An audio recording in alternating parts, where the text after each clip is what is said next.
Doc on the Run. We help injured runners run. Does a stress fracture always hurt when walking? Well, that's a great question, and that's what we're talking about today on the Doc on the Run podcast.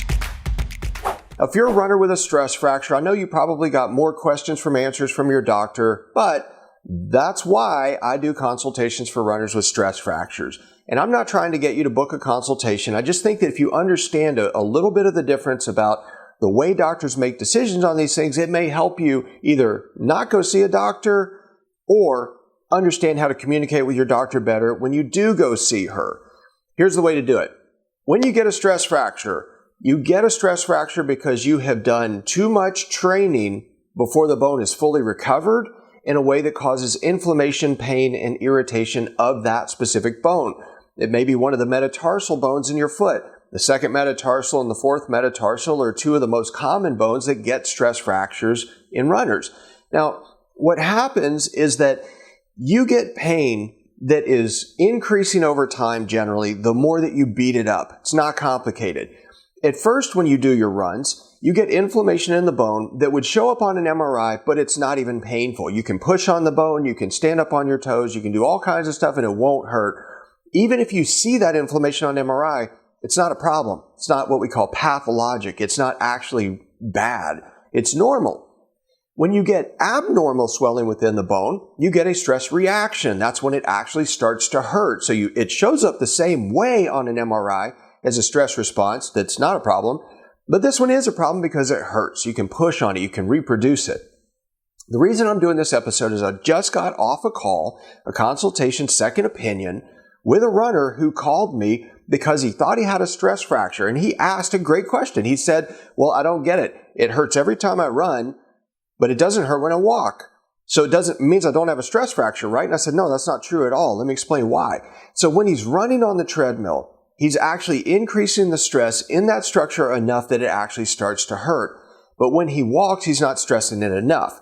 And I was explaining to him that many years ago, stress fractures, if you looked up the research on them, they weren't really called stress fractures. They were called march fractures because they developed in military recruits who put on heavy packs, combat boots, and were forced to march long distances in basic training in a way that would increase the stress and strain in bones, and they would develop stress fractures, but they actually called them march fractures when the doctors actually wrote these things up and these research studies and information that they learned from military recruits and published it in medical journals. Now, if you're running and you're increasing the stress very rapidly by taking a whole lot of footsteps really, really quickly at a fast pace and you're putting more stress on it, then it hurts. But then if you walk, it may not hurt at all. It might hurt if you walked 30 miles. It might hurt if you walked barefoot on hardwoods. But there's a gradation in these things.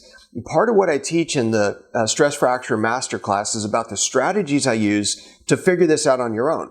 And all the specific tactics and stuff are in the Stress Fracture course for runners. And in that, I show you how you have to track these things. But step one is to figure out how much pain you have, how much it really hurts, and when it really hurts.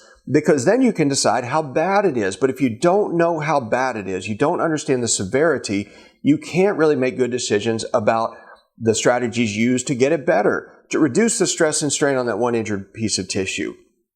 But you've got to figure out how much it really hurts and where it really hurts in order to really make progress. And it's good news, by the way, if it does not hurt when you walk, but that does not mean that you don't have a stress fracture. It may be that it's very mild, it's just starting, and with some really simple strategies, you could reduce the inflammation in and around the bone and keep running without any trouble at all, particularly if you have no pain when you're even walking. But you have to think about when. Are you walking on carpet? Are you walking in running shoes that are really cushy and supportive? Are you walking barefoot? Are you walking upstairs, downstairs? What is it? You've got to really pay attention to those little subtle things to figure out whether or not you actually have a stress fracture and what you can do to get it better as quickly as possible. If you want to learn more about those strategies, you can come join me in the Stress Fracture Masterclass. It is free, and you can get it at docontherun.com/stress fracture masterclass. So come sign up, and I'll see you in the training. Doc on the Run. We help injured runners run.